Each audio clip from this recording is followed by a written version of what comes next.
ya Congo Lokole news.com. Et le Congo Lokole eza ana centre ville Kotuna bandeko bakumbi mituka na bakumbi moto carburant et mati bazolela liboso ezalaki na 1475 lelo ekomi na 1525 toyoka bango mbote papa ngai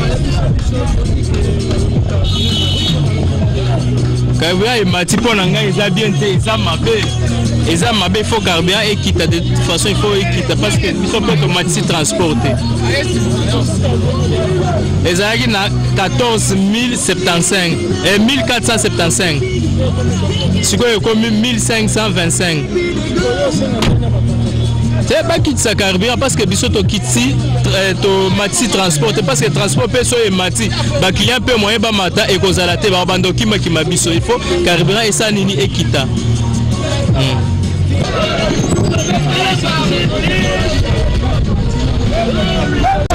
na moi on a l'autre passe papa pour que bien mettre bon te mataki et mataki mbala moko do eketi na suka na rombe akita carburant attends 1000 francs il a 1000 francs elle 1000 francs mati 1470 après 1470 mati 1530 pour la nine et mati je vais transférer mata bon le basco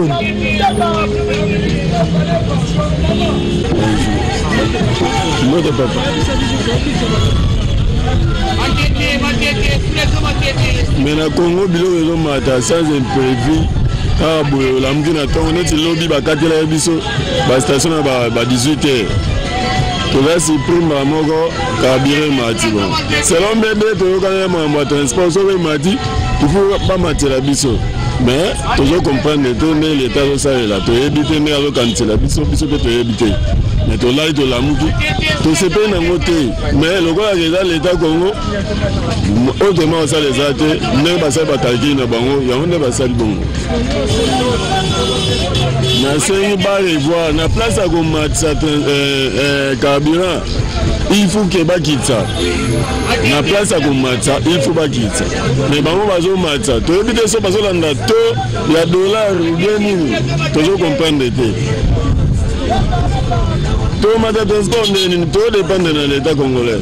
Moi to mata transport, ça peut de la corps na bango so ba matsa ba matsa. So ba matsa te. Ba patron so ba aussi pour ba pièce de l'échange ya cher. Bango ne bazo sala ke. Biso no bimana nzela itobu la mer. Bazo so ba bio na bango cher. Mais de l'organisation de transport, sur les carburants mati, il faut transporter mata. Mais toujours à la banque, la ministre de transport, tu éviter soit le Kansani. Bon, toujours les gars sont au Sahani. Toujours dépend de la banque. Bon, concernant le carburant, biso vraiment bateau tomatar ba transport, autoroute à Misika, toujours peu Misika dans le boulevard vraiment toujours Kemba. Ceux qui moyens allaient vraiment bas mais un peu quitter ça. Carburant pour que biso pe bata ba piéton ou toujours mata ba transport tous à l'aise en tout cas s'il vous plaît ba me gana quitte ça et pour batia ordre na ba chauffeur moi des ordres zanan ba luka na batia ordre carburant quitte tous les chauffeurs aromique logique biso pe ba piéton biso to matarabis en tout cas tous à moi calme mais senga que non ba bongisa pona bango alors là ça va OK. Te bon omoni biso to comprendre te bandaki lobby mane vango bandaki lobby lo ba station zalaka no okanga meti to comprendre no eza ba jeba limba matsa carburant bon biso to regretter ka parce que mboko bilo ekita te me mataka eza faux mais biso transport to tikala na se mais carburant zo mata to ebite ti wapi to ala souwe no carburant ekita makamto ezala normal on prend au matsa bongo eza kitoko te kosenga pas ba konzeza que non bata likama carburant ezana plus moko boye normal ezala te ke variaka ekitabo to te ezana plus moko normal botune so bien so 500 fois mutaso mbaka na 500 fois lelo so 500 fois lobi 1000 fois lobi 2000 fois bongo kitoko te stabilité kitoko te mina suka ya reportage na biso boyoki ndenge bandeko balobi bakumbi mituka bakumbi moto balobi boyoki ndenge bazolela balobi bango bamati carburant mais transport bamatise tozo futaka nde to futaka 400 francs 500 francs 600 francs 1000 francs nde tofuta banda kala soko moyen ezali baye bakobongisa prix ya carburant ezonga ndenge ezalaki liboso mpo bango bamati na bango transport te soki balobi bamatisa transport bakilient bakomi koyimayima eza malamu te tozosenga bakonzi bameka nanu kotala kote carburant bayeba kokitisa mwa ndambo mpo bakumbi mituka bakumbi moto